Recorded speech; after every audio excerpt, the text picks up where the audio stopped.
오늘 읽은 본문은 여러분들이 너무나 잘 아는 말씀이죠. 증인이 되라.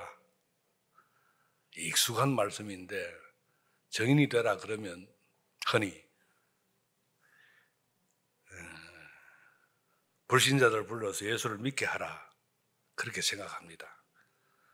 틀린 말은 아닙니다만 그렇게 단순한 이야기가 아닙니다. 왜 그런지 1장 6절을 봅시다.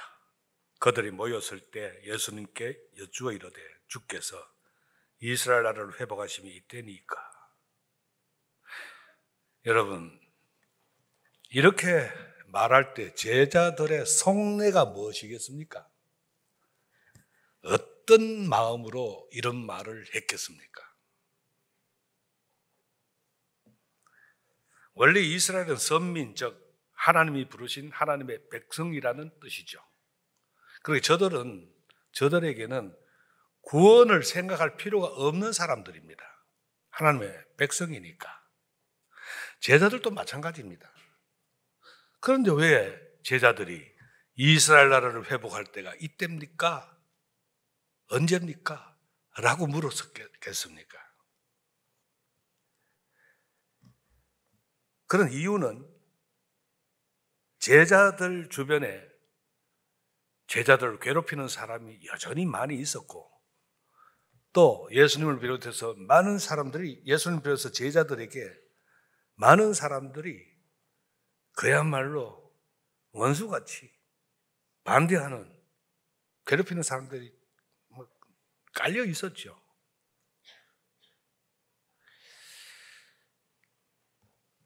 그래서 제자들은 저렇게 옳지 못한 사람들, 불의를 행하는 사람들, 주님 어서 저들을 심판하고 대신에 주님께 충성한 우리들, 옳은 길로 걸어온 우리들에게는 상을 주시고 한 자리 주실 나라를 세워 주십시오.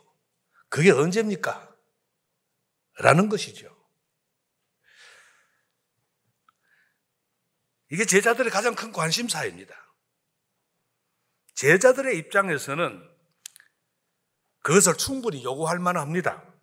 지난 3년 동안 물질도 시간도 그야말로 모든 것을 바쳐서 헌신했으니까 이제는 그것에 대한 대가를 받고 싶었겠지요.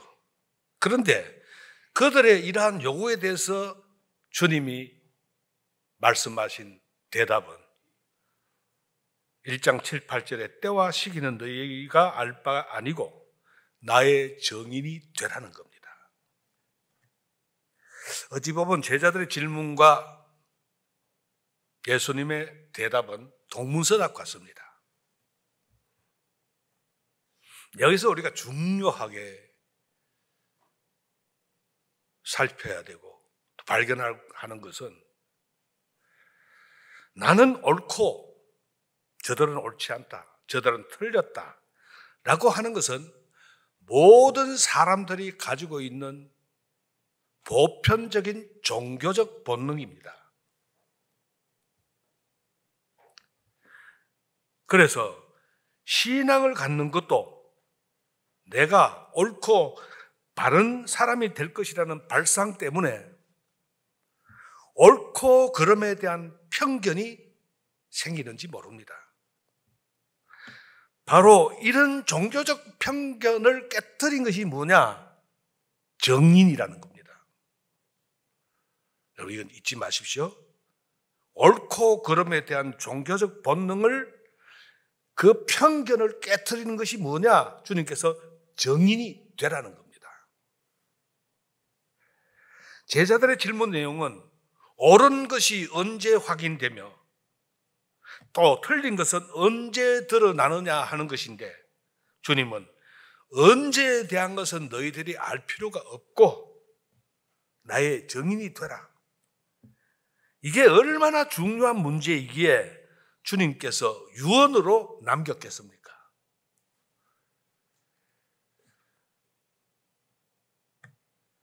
예수의 정인이 된다는 것은 예수를 믿는 사람들이 가져야 할 신앙의 본질입니다.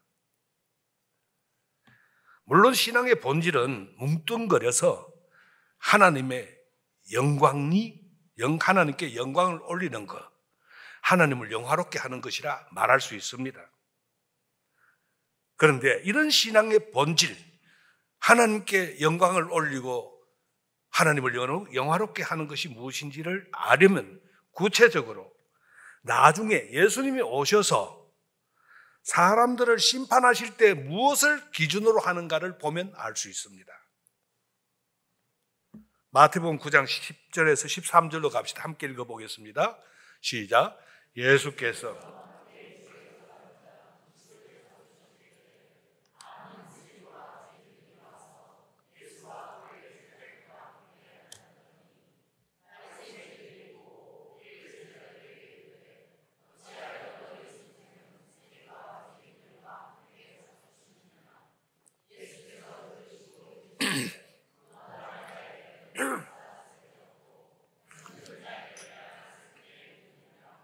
너희는 가서 내가 긍휼을 원하고 제사를 원하지 아니하노라 하신 뜻이 무엇인지 배우라.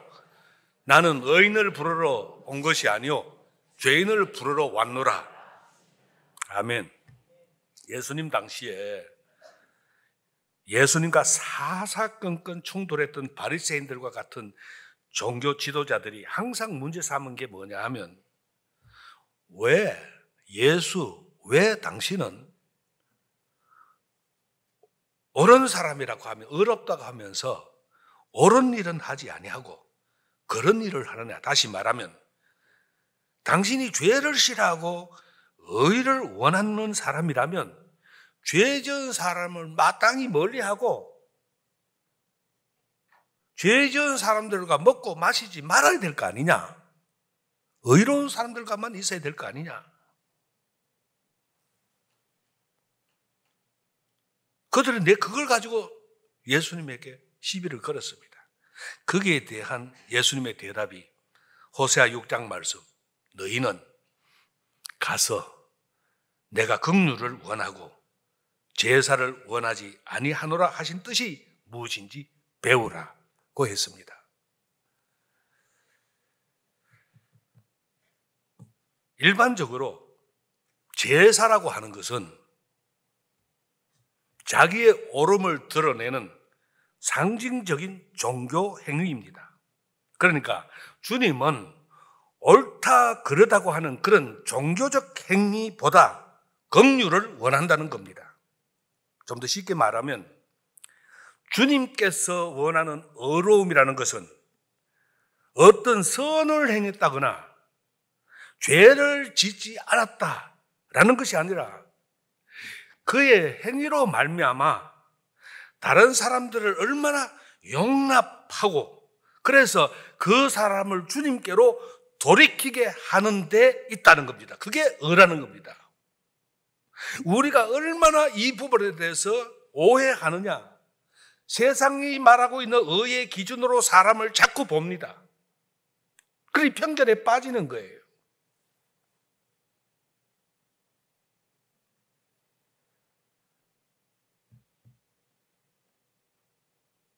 나의 옳음을 입증하기 위해서 나만 옳다.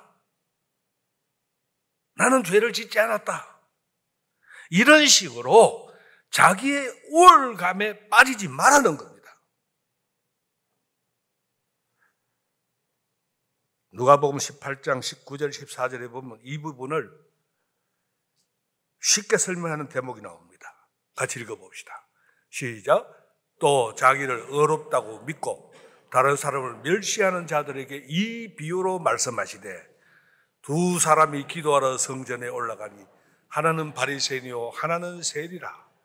바리새인은 서서 따로 기도하여 이르되 하나님이여 나는 다른 사람들 곧 토색, 불의, 가늠하는 자들과 같지 아니하고 이 세리와도 같지 아니함을 감사하나이다.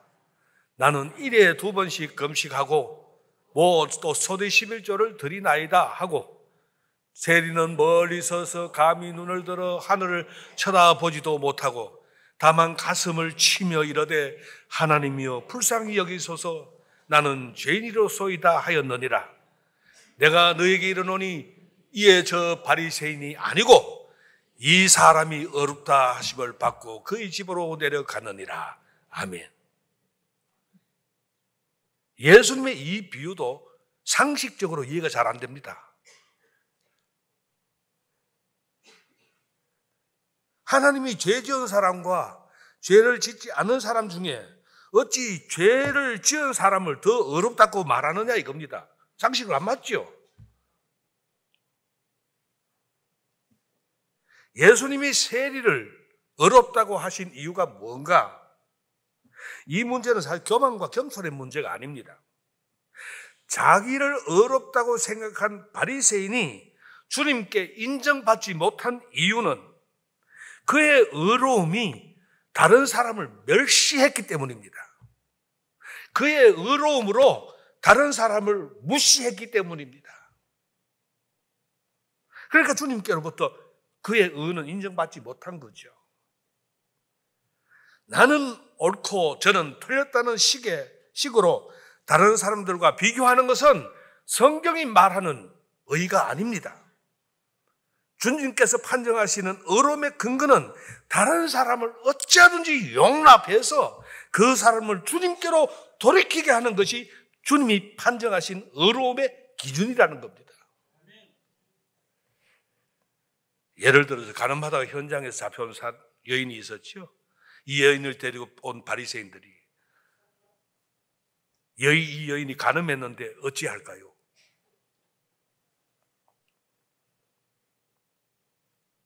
예수님 대답은 뭡니까?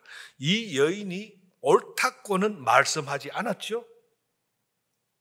그렇다고 법대로 죽여라고도 하지 않으셨죠. 다만 나도 너를 정죄하지 않으니 가서 다시는 죄를 짓지 마라. 돌이키게 하는 거잖아요. 주님이 요구하시는 율법과 의라고 하는 것은 다른 사람을 돌이키게 하는 데 있습니다. 이것이 오늘 읽은 본문 1장 6절 이하에 나온 말씀입니다. 제자들은 주의 나라가 빨리 임해서 우리에게 상을 주고 저 원수들을 다 멸해 달라고 했는데 주님은 아니다. 너가 해야 할 일은 땅끝까지 이르러 내 증인이 되라. 곧 너희들을 통해서 너희들을 괴롭히는 바리새인들 한 걸음 더 나가서 예루살렘과 유다와 사마리아 땅끝까지 가서 그들을 나에게로 돌아오게 하는 사람이 되어라 라고 한 겁니다. 이게 무슨 어디 가서 선교하라, 또 뭐 단도직입적으로 간단하게 복음을 전하라 이런 말이 아닙니다. 땅끝까지 이르러 내 증인이 되라. 여러분 일주일에 2번 금식하는 거 어렵습니다. 저는 하루 금식하는 것도 어렵더라고요. 평생에 며칠 금식하는 것도 어렵더라고요. 토색하지 아니하고 불의와 간음을 하지 않은 것도 매우 잘한 일입니다. 교회 봉사 열심히 하고 12조 드렸다는 것도 대견스럽고 칭찬받을 만합니다. 그러나 그렇게 잘한 일로 그렇게 하지 못한 사람들을 향해서 내가 너보다 낫다 라고 하지 말라는 겁니다. 나 하나님 앞에 합격점 받는 것으로 그러지 못한 사람을 무시하거나 없이 여긴다면 그것은 하나님의 의에 미치지 못할 뿐 아니라 참으로 위험한 생각입니다. 성경은 내가 주님을 얼마나 잘 섬기고 충성하느냐로 자랑하는 것이 아니라 내가 있음으로 말미암아 존재함으로 말미암아 내 이웃이 얼마만큼 유익을 얻고 은혜를 입느냐에 관심을 가지라는 겁니다. 이게 증인이 되라는 겁니다. 유대인들이 끊임없이 예수님께 나와서 물고 늘어진 것이 율법 문제였습니다. 오죽하면 율법사까지 나서서 주여 계명 중에 가장 큰 계명이 무엇입니까? 라고 물었겠습니까? 원래 법이라고 하는 것은 옳고 그름을 판정하는 기준입니다. 우리가 알기로는.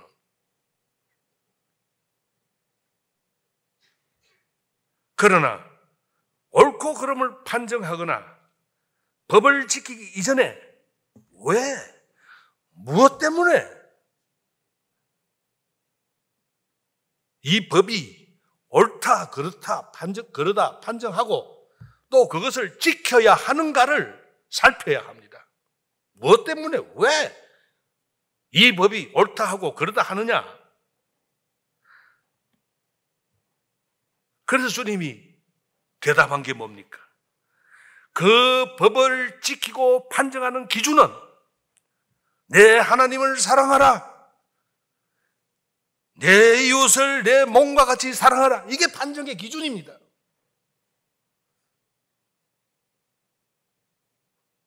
이걸 너무 쉽게 생각하지 말아요.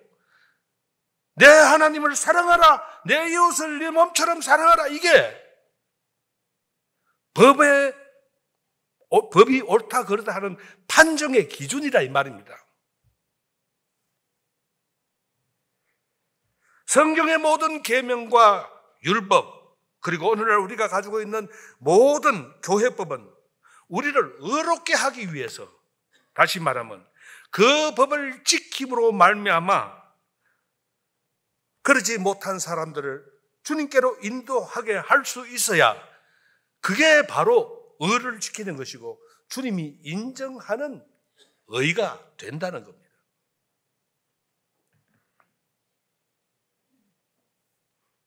그것이 하나님을 사랑하는 법이요, 이웃을 사랑하는 법입니다. 그러므로 적어도 의롭다는 말을 할 때에 나는 죄를 짓지 않았다, 나는 도둑질하지 않았다, 이런 소극적인 것이 아니라 나의 모든 행위가 다른 사람에게 유익을 끼치느냐, 이웃을 사랑하느냐로 연결되는지를 늘 그 발상을 늘 살펴야 한다는 말입니다. 금식 기도하는 것, 성경 읽는 것 모두가 참으로 어려운 문제입니다. 그러나 남들 잠자는 시간에 주님을 더 사랑한다면 어찌하든지 남을 더 사랑하고 용납하는 경지로 가야지. 그가 행한 경건의 행위가 왜 그러지 못한 사람들의 마음을 긁어놓느냐 이 말입니다. 나는 이만큼 기도하는데, 나는 이만큼 어떻게 하는데 너는 왜 그러지 않느냐 해서 그 사람의 마음을 긁지 말라는 겁니다.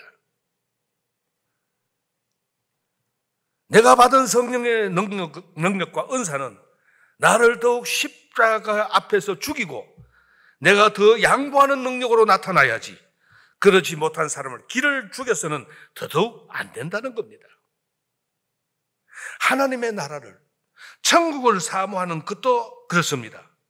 어서 오셔서 내가 괜찮은 사람이라는 것을 빨리 증명해달라, 그래서 상을 달라라고 하는 신앙이라면 그 마음은 이미 틀린 마음이라는 겁니다. 마가복음 3장에 가보면 이것이 얼마나 무서운 사업인가 하는 것을 예수님이 실제 당하신 사건에서 기록하고 있습니다. 마가복음 3장 1절에서 5절까지 가봅시다. 함께 읽습니다. 예수께서 다시 회당에 들어가시니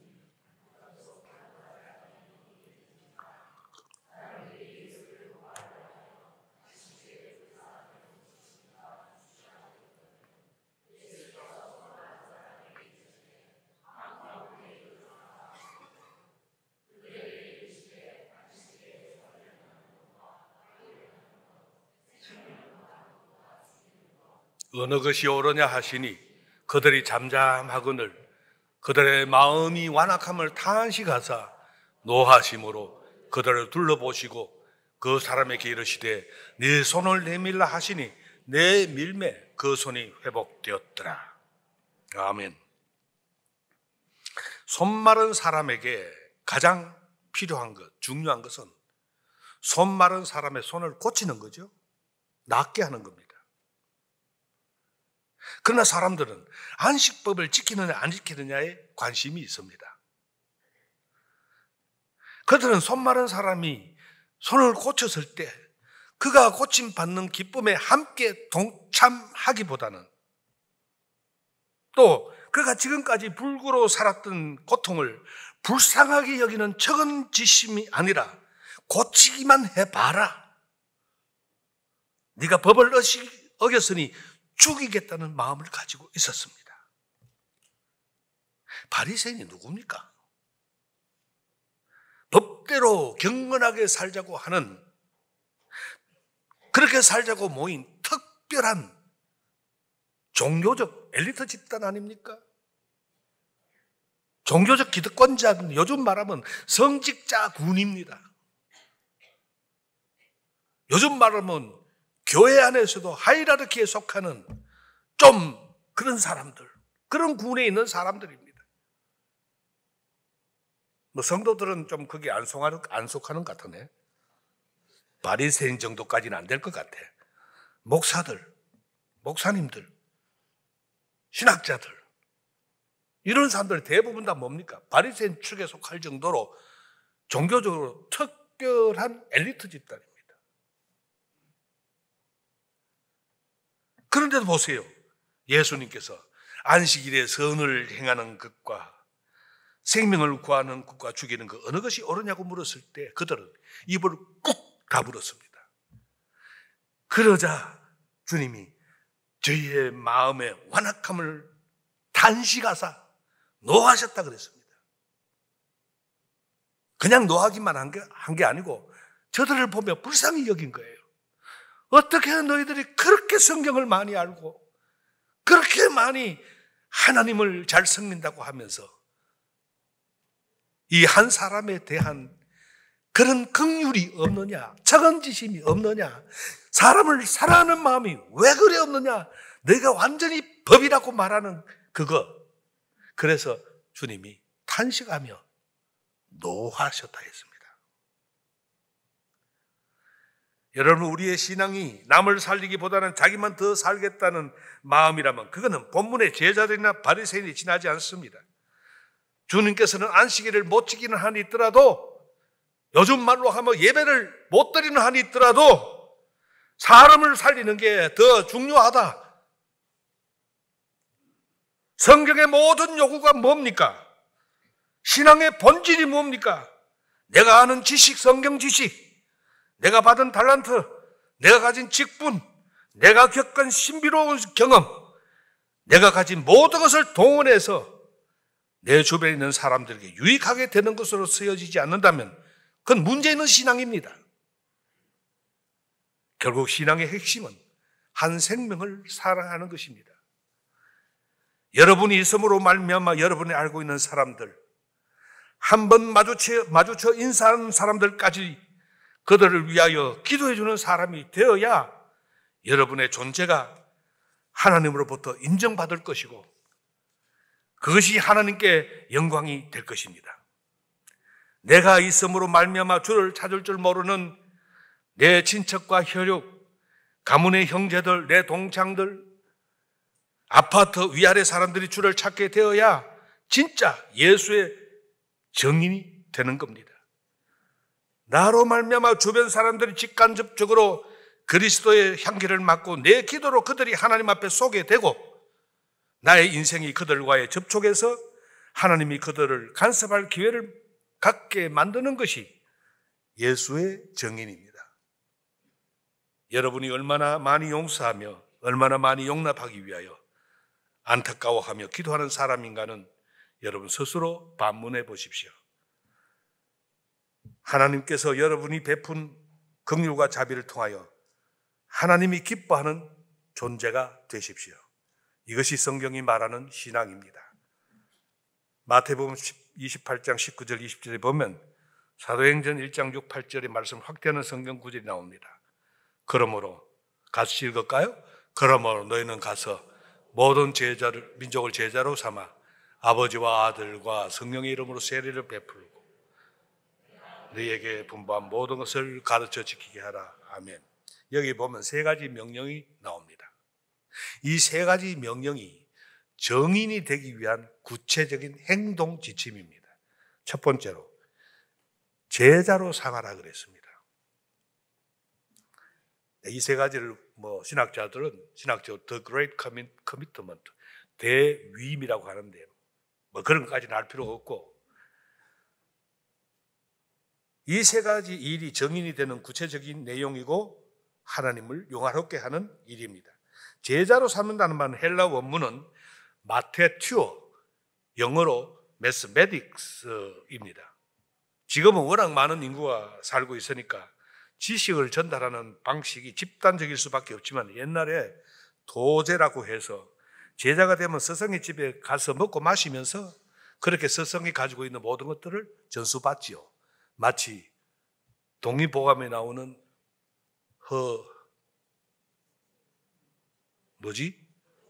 아이고 여러분 역시 좋다.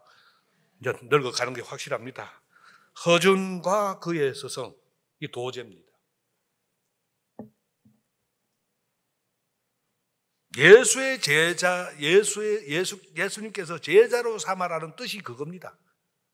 그건 도제처럼 하라는 겁니다. 땅끝까지 이르러 정인되라는 명령은 먼저 나의 이웃을 제자로 삼아야 됩니다. 정인이라는 말은 좀 전에도 이야기했지만 전도하라는 뜻이 있지만 그보다 훨씬 강한 톤이 깔려 있습니다. 전도의 경우는 보통 선포적일 수밖에 없습니다. 그 상대방과 토론하거나 의논하는 것이 거의 불가능합니다. 그러나 제자로 삼으라고 하신 명령은 한두 번 가서 복음을 전달하는 것으로 그치는 것이 아니라 내가 증언하려는 내용을 나의 존재와 나의 삶과 나의 모든 것을 바쳐서 상대방을 끈질기게 설득해서 그가 주님을 알게 하고 주님께 돌아오게 하라, 이런 뜻이 담겨 있다는 말, 그게 제자 삼아라 이런 뜻입니다. 세상 사람들이 우리를 보면서 저들은 이 세상을 궁극적인 삶의 목적으로 삼지 않고 저들은 우리와 다른 가치를 가지고 사는 사람이다, 이런 말을 들어야 합니다. 우리를 보는 자들이 우리로 말미암아 생명의 도전을 받고 진리의 자극을 받아야 됩니다. 빌립보서 3장 17절에서 21절에 보면 형제들아, 같이 볼까요? 형제들아, 너희는 나와 함께 본받으라. 그리고 너희가 우리를 본받은 것처럼 그와 같이 행하는 자들을 눈여겨보라. 내가 여러 번 너희에게 말하였거니와 이제도 눈물을 흘리며 말하노니 여러 사람들이 그리스도의 십자가의 원수로 행하느니라. 그들의 마침은 멸망이요 그들의 신은 배요 그들의 그 영광은 그들의 부끄러움에 있고 땅의 일을 생각하는 자라. 그러나 우리의 시민권은 하늘에 있는지라. 거기로부터 구원하는 자 곧 주 예수 그리스도를 기다리더니 그는 만물을 자기에게 복종하게 하실 수 있는 자의 역사로 우리의 낮은 몸을 자기의 영광의 몸의 형체와 같이 변하게 하시리라. 아멘. 이 이야기는 바울이 빌립보 교인들에게 한 말입니다. 빌립보 교회 안에도 예수를 믿는다고 하면서 하늘의 시민권자로 살지 않은 사람이 들어 있었던가 봅니다. 오죽했으면 그렇게 강직한 사도 바울마저도 여러 번 눈물을 흘리며 그러지 말라고 권면했겠습니까? 여러분, 이 세상 사람들은 이 세상이 전부인 줄 알고 사는 사람들입니다. 저들은 땅의 것을 생각하며 배부른 것이 유일한 목적입니다. 그래서 저희들의 신은 배입니다. 배. 저희들의 하나님은 배라는 말입니다. 저들은 등 따쓰고 배부르면 아쉬울 것이 없고 그 일을 위해서는 무슨 일이든지 합니다. 그런데 불행히도 요즘 사람들은 예수 믿는 사람들이 믿지 않은 사람들보다 훨씬 지독하다고 합니다. 이게 얼마나 지금 심각한지 아십니까? 제가 은퇴를 하고 친구가 별로 없어요. 맨날 예배당에만 있다 보니 옛날 내 고등학교, 대학교 친구들을 잘 못 만나요. 여러분이 기회를 안 줘가지고 별로 반성을 안 하네. 더 기회를 줬으면 많이 만났을 텐데 제가 스스로 그래 선택했어요. 그 은퇴를 딱 하고 나니까 사람이 별로 없어요. 그래도 예배당 가서 여러분을 늘 보고 싶어도 오는 게 좀 그렇잖아요. 제가 안 온다 했잖아요. 약속도 지켜야 되고. 그런데 그래서 할 수 없이 아파트 주민들하고 친구를 삼아요. 아랫집, 윗집, 옆집 인사, 제일 처음에 인사만 꼬박꼬박. 나중에는 이야기하다 보니 저보고 혹시 예수 믿으세요? 이러더라고.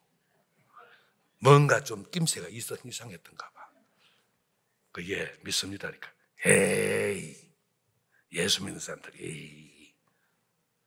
거기에다가 복음이 어찌고 말하면 그 사람 듣겠습니까? 제가 참 충격을 받습니다.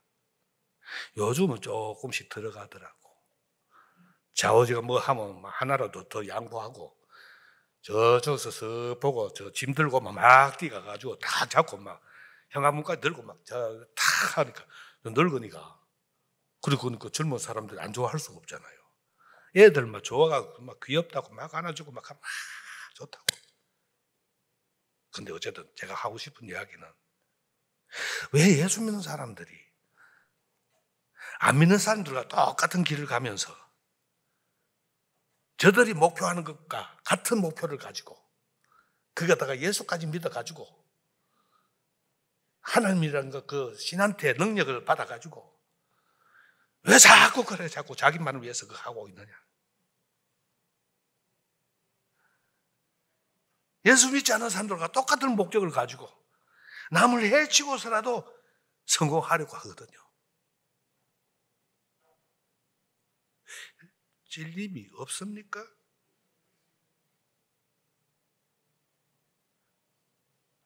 그렇게 하는 것을 가리켜서 그것이 그리스도의 십자가의 원수라고 말하는 겁니다. 무서운 말 같은데 실제로 그렇게 하는 경우가 얼마나 많을까? 바울이 그걸 가지고 눈물을 흘리면서 그러지 말라고 권면했던 겁니다.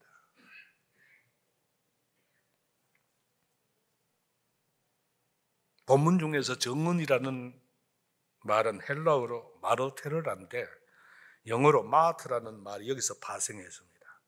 마트라는 단어는 순교라는 뜻입니다. 그러니까 정인이 되라고 하는 것은 마트가 되라. 우리가 알고 있는 진리, 우리가 복종하는 그 말씀의 내용을 지키기 위해서 목숨까지도 걸어야 한다는 말입니다. 신앙이라는 것이 이렇게 심각한 것입니다. 얼마나 어렵겠습니까? 그렇게 예수 믿는 사람들이 그렇게 귀한 겁니다. 그렇게 여러분들이 소중한 존재들입니다. 그 어려운 길을 여러분 지금 선택해서 가고 있거든요. 사람들마다 수준의 차이가 있지만 어쨌든 그런 길로 가고자 이 길에 나섰습니다. 그런데 오늘날 이런 심각함이 없어졌다는 것이 현대 교회의 큰 질병입니다. 왜 그렇습니까? 배가 불렀기 때문에 저희들의 신은 배요. 배를 하나님으로 생각했기 때문에 배가 부르기 시작하니까 하나님을 의지하는 것보다는 다른 것에 의지하기 시작합니다. 현대인들이 가장 바라는 신앙 형태, 신앙생활의 행태, 이거는 교회 생활에 깊이 참여하지 않는 겁니다. 많은 분들이 말씀을 듣고 즐기고 돌아가지 그것으로 어떻게 하든지 일상의 생활 속에서 실천하는가를 별로 점검하지 않습니다. 큰 교회가 잘 되는 이유는 숨기 좋기 때문입니다. 뒷전에 앉아서 조는 더 많은 하다가 있다가 가도 위로가 되잖아요. 찬송을 부르면 감동도 되고, 장로님이 앞에 서서 기도하면 막 보기 위해서 막 내려오는 것 같고, 목사님이 설교하면 은혜 받아라 그러면 은혜 팍팍 사여가는 것 같고, 예배당이 그래 좋은 거예요. 그래서 아무도 모르지만 저 뒤에 앉아서 어쨌든 이따가만 가도 내 자식이 잘 될 것 같고, 사업이 술술 풀릴 것 같으니 얼마나 좋습니까? 그래서 사람들은 신앙생활을 더 이상 목숨 거는 것으로까지 생각을 안 하는 겁니다. 그래서는 안 됩니다.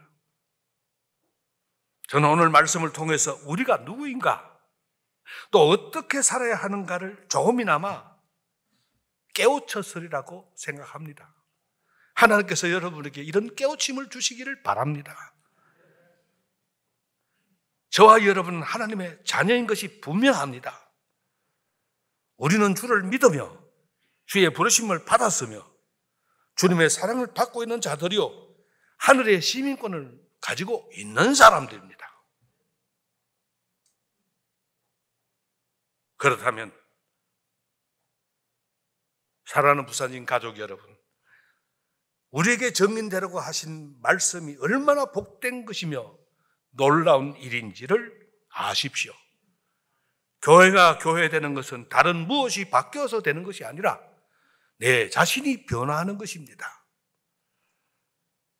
그러므로 땅끝까지 이르러 내 증인이 되라는 이 엄청난 신앙의 무게를 다시 한번 깊이 새기시고, 이 세상을 떠나는 날 얼마나 남았지 모르지만 마침내 예수 그리스도의 영광의 몸의 형체와 같이 변화되는 복된 성도 여러분이 되시기를 주님의 이름으로 축원합니다.